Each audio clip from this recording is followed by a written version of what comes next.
Bisimilahi wa baad. Tweyongerayo mu maaso okuva we twakoma mu kitaabu al-Jinaaya.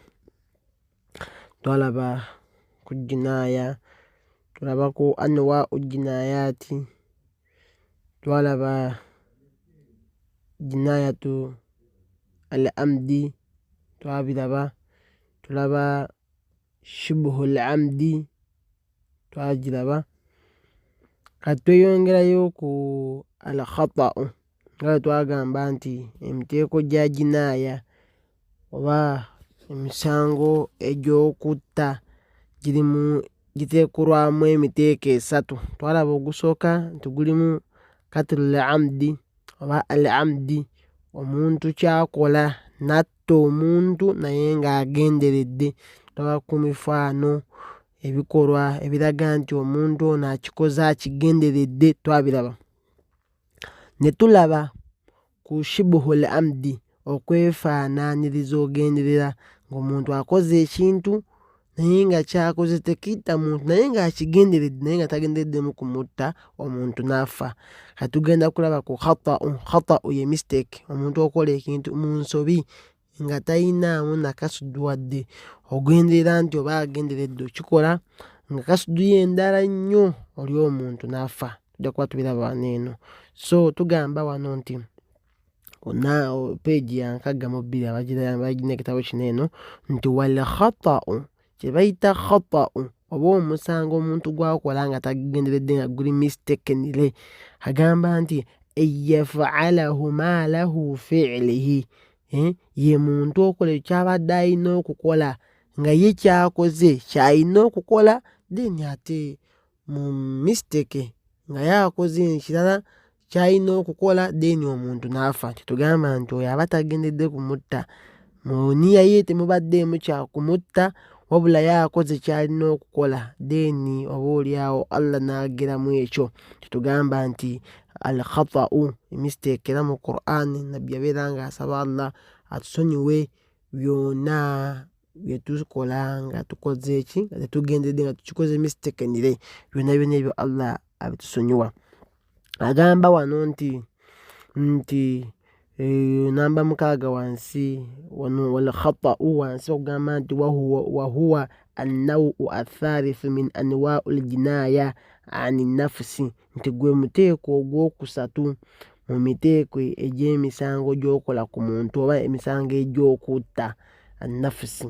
Tugamba nti yaf'alahu ma lahu fi'lihi, ye muntu okukola ekyo kyabadde alina okukola. Mithlu ekyokulabirako ayyaruma oba ayyarumiya sayidan, ye muntu okubeera ng'akasusa akasaale, katugeze nga omuyizi n'akuba akasaale ng'alaba bulungi ekisolo kya sayidan gwe muyigo, oba alabye aba ayiga ki oba nkima oba ki n'akasuka akasaale ke akube enkima, ate akasaale ako oli n'asaalimbira mu makubo gaako ne kakwatamu muntu naye nga tagendeddemu yekkuba muntu, kati omuntu oyo n'afa.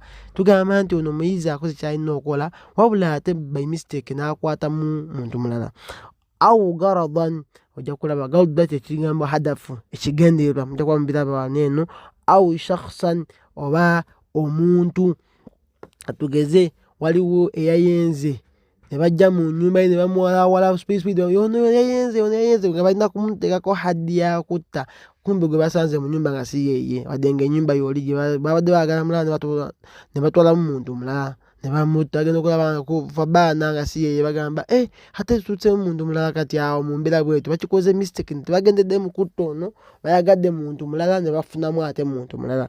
Obanga olaba ojja kulaba emithaalo zijja kubeerawo. Bantu bali mu lutalo nga mu harubi, bali mu lutalo bantu balwana, n'akuba ku safu y'abali abakufaaru, gwe n'okasuka akasaale oba effumu oba ejjinja ng'omanyi nti okuba mu kufaaru kumbe nga gw'okuba musiraamu naye ng'ali mu layini z'abali eri. Kati gwe ng'ogendeddemu okuba mukafiiri, manyi nti abali eri bakafiiri bonna kumbe omusiraamu abadde asazaala eri mu lutabaalo n'okuvamu omusiraamu mu mbeera bwetyo. Kuba tubiraba mithaalu wano eno.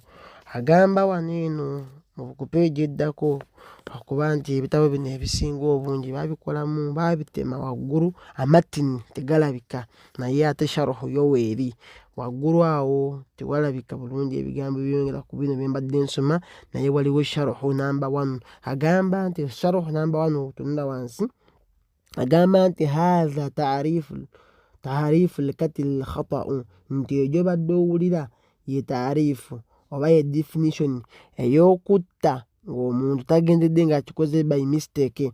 Nagamba nti wahuwa naw'ani, era ng'okutta okwo omuntu kw'aba akoze naye nga takugenderedde oba ng'akikoze by mistake, natta omuntu by mistake, wagamba nti wahuwa naw'ani, kulimu emiteeko ebiri. An-naw'ul awwal, omuteeko ogusooka eyafala ma lahu fi'lihi, ye muntu okola ekyo kyabadde alina okukola nga gwe ky'olina okukola.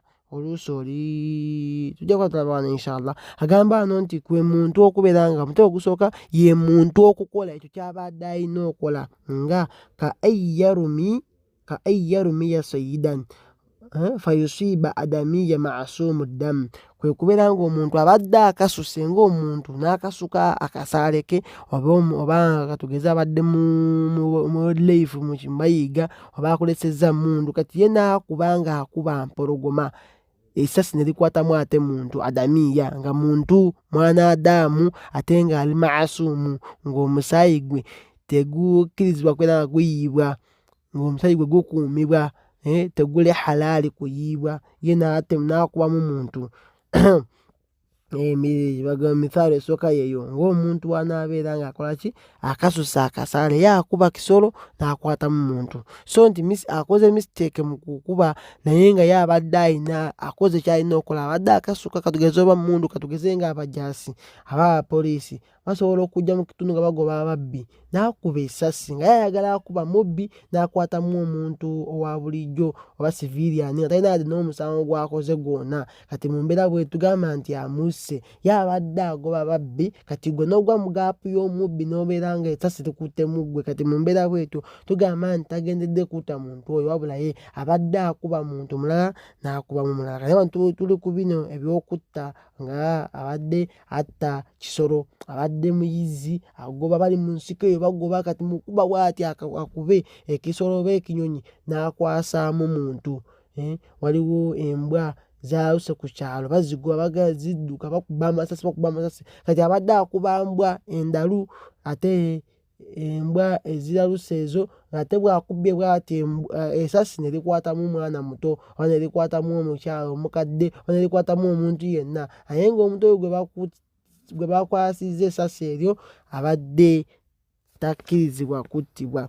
Kyebagamba nti aba akoze khata'u mistake naye nga yakoze ky'alina okukola. Then wannawu thaani, ate omuteeko ogwokubiri ogw'okutta by mistake, agamba nti eyyakutula bisaffi lkufaaru eyyukutala bisaffi alkufaaru man yadhunnuhu kafiran harbiya fabaana muslima, kwe kubeera ng'oli atta eyyakutula oba kwe kuttibwa, oli n'attibwa mu saffi ey'abaki abakufaaru, eyyakutala bisaffi lkufaaru, n'oli n'atta omuntu amuttidde mu saffi y'abakufaaru alharbiya, abalwanyi abalumbaganyi, abalwanyi bali abazze okulwanyisa obusiraamu. Kati muli mu kulwana ddala olwa jihaadi, gwe n'okuba eri n'okasuka n'oba n'okuba essasi oba n'okuba effumu oba n'okasuka ekiso mu bali ng'omanyi okasukira mu kufaaru, fabaana musilima, ogenda okulaba oti nga ye Zaidi gw'osse, ogenda okulaba oti Ibrahimu gw'okubye akasaale, Muhammad ye gw'okubye. Kati mu mbeera bwetyo, kati nga gwe obadde oyagala kubamu ki, oba mukaafiri apita oba ani, n'okwasaamu omusiraamu, naye nga gwe ky'okubye obadde okoze ekyo ky'olina, obadde omanyi nti oli omuntu mukufaaru, ate ogenda okulaba oti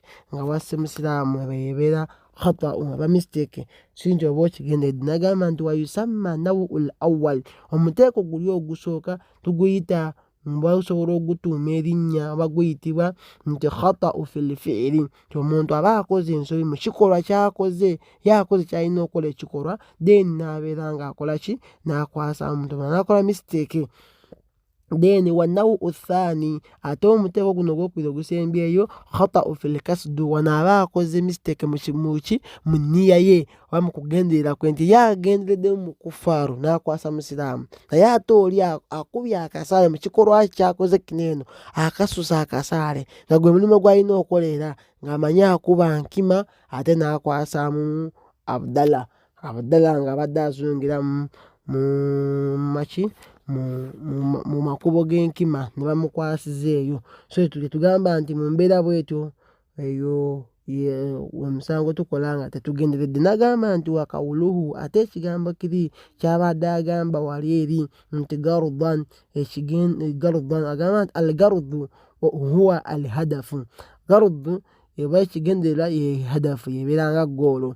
Wakawuluhu ate ekigambo kyagamba nti au shakhsan agamba nti oba shakhsan oba omuntu ayi shakhsan mubahu ddamu oba katugeze oli nga abadde amanyi nti akuba muntu oba akasukira muntu oba atta muntu akirizibwa omusaayi gwe okubeera nga guyiibwa kaharubiyi ng'omuntu alwanyisa eddiini yaffe omulwanyiganyi omuntu alwanyisa eddiini yaffe wazaani muhsin n'omuntu ayenzenga mufumbo. Omuntu oyo ayenzenga mufumbo ye aba akirizibwa okuttibwa. Kati mwe mugenze mu nnyumba mumuggyeyo mumuwalaawala ate ogenda otuuka bwotyo gwe musesi yeeye si yoyo nga mumaze okumuta kuba tomanyi bagambye abeera awo ne mugenda bakuwadde ekibaba bakuntumye ne mumuleeta mugende mumukoleko bwe muti ebintu babikola nnyo mu poliisi basobola okuwa order nti genda ku kyalo kiti mu nnyumba bweti ne bweti wali muna n'obaleete oba muna mubatte. Kati gwe ogenze ku operation n'okola ekyo ky'olina okola naye nga kumbe osanzeemu oluusi bantu balala gwe oba tobamanyi.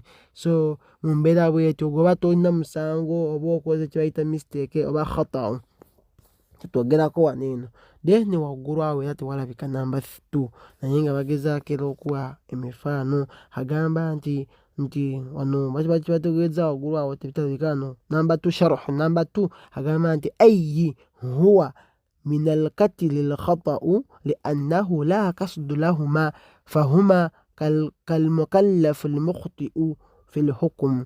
Abantu bategeezamu kategeze ayinza okuba nga abadde bakyayongera wali eri kyensuubira alina okubeera nga babadde bageza ku majinuunu oba omwana omuto abaana abato n'omuntu omukulu abanyanga n'omuntu omukulu nga majinuunu nga mugwi wa ddalu. Agamba nti singa baba bassa omuntu ne babeera nga bo balwanya oba bazanyisa jambiya banakola ki natta omuntu oyo majinuunu. Agamba nti wano huwa min alkatili lkhata'u abanga kuba kigwa mu kutta okwa mistake liannahu olw'okuba nti omwana omuto oba olw'okubanga because la kasdu lahuma abantu ababiri abo omwana omuto ne majinuunu n'omuntu omugwi w'eddalu aba omuntu aliko amajini gwe twogerako agamba nti la kasdu lahuma tebaba na nniya nakigendererwa nti bakigenderedde okubeera nga batta muntu bo babanga abalina mu kuzannya. Kati kyova olaba nti omulalu wakukuba tebamusiba mbu yakubye omuntu ye mulalu bamanyi bulungi ntategeera bulungi. Kati mu mbeera bwetyo omulalu n'omwana omuto waaba assa omuntu tetusiba mwana muto tetumuvunaana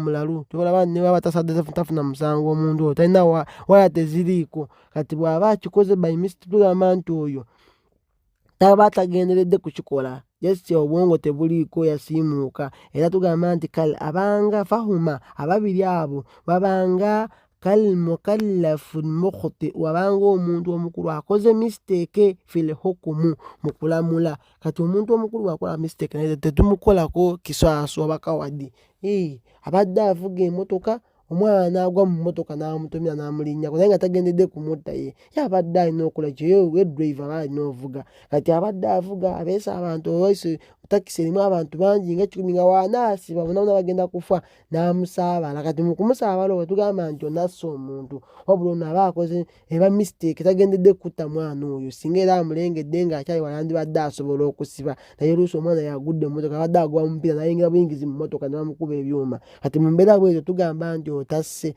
era ono tetumuvunaana gwa kutta mwana oyo wabula tumuba nga punishment nti alina okubeera nga avuze supiidi nnyo okutuuka okubeera nga omuntu amulinnyako nga asobola kubeera nga asiba. So mu mbeera bwetyo tattibwa lwakubanga assa omuntu oyo. Kati n'omwana omuto bw'atyo ne majinuunu omuntu asobola okugenda n'akwata ejjambiya n'agoba maama we n'amutemako omutwe, gamba nti yase maama we ng'ate ye eddalu lye limulinnye, oyo simumanyi bulungi mulalu wa ku kyalo awo. Tugamba nti yasse oyo aba agwa mu wali nti eba mistake. Naye omuntu omukulu bw'akikola alamulanga abantu abo oluusi tagenderedde kutta, gw'obadde omanyi nti muntu mulala n'ottamu omuntu omulala, eyakoze obwenzi mulala ne mutamu muganda nga bafaanagana, oluusi balongo bafaanagana, ne bakubabuzaabuza mugenda okumanyisa si y'oyo ng'ate mumaze dda omutta, kati eba mistake. So ogwo gwe muteeko ogwokusatu era nga gwe guggalawo baabu ya jinaaya. Tugenda kulaba fasulu eddako oba topiki eddako wano eno ng'eyogera ku nsonga era ez'emisango oba emisango era egy'okutta, hukumu zaazo. Wa barakallahu fiikum wa jazakumullahu khairan fi dunya wal akhirah.